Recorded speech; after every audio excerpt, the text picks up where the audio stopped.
Happy to be here right now with Andy Murray, founder and chairman of Saatchi X.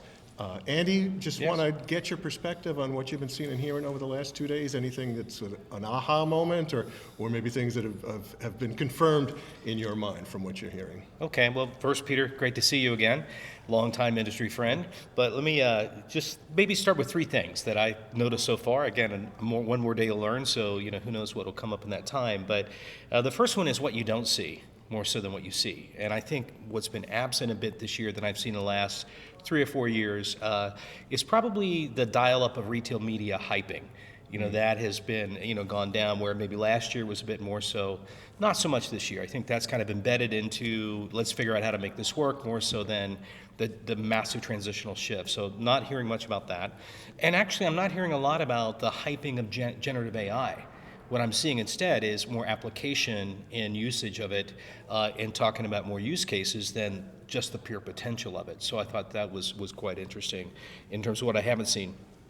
And then I think the second thing that's an aha for me is an observation around who's bringing the innovation to the stages and what kind of innovations are we talking about. And I think in the past, I would see more Pepsis and Cokes and Unilevers, Proctors, big brands, big retailers dominate the speaking sessions.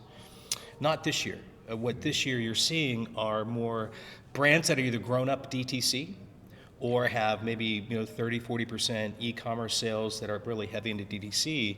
And as you listen to them talk, it's clear why, because they have perfect data.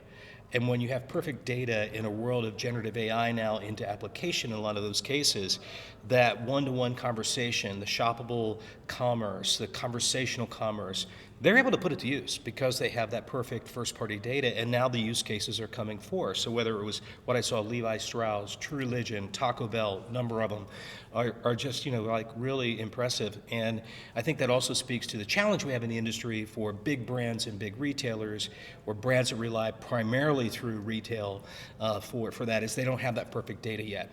And so how we're going to get that unlock, I think, is an industry challenge. And then the last thing I would say is a lot of conversation, surprisingly so to me, around the funnel, the marketing funnel. Is it dead? Is it not dead? I was in a CMO roundtable hotspot thing, and they were talking about the funnel. And clearly it's changing. Clearly there's still a role for it. But I feel like, in my perspective, it's more of chutes and ladders than a funnel. And so you can drop and slide down in many different ways today. So it's useful as a framework, but a lot of brands are struggling with, how do I square the circle in financial pressure between the value of brand building and then how do I get that to commerce? So those are live, active conversations, which probably, Peter, have been conversations for years. So the past is back.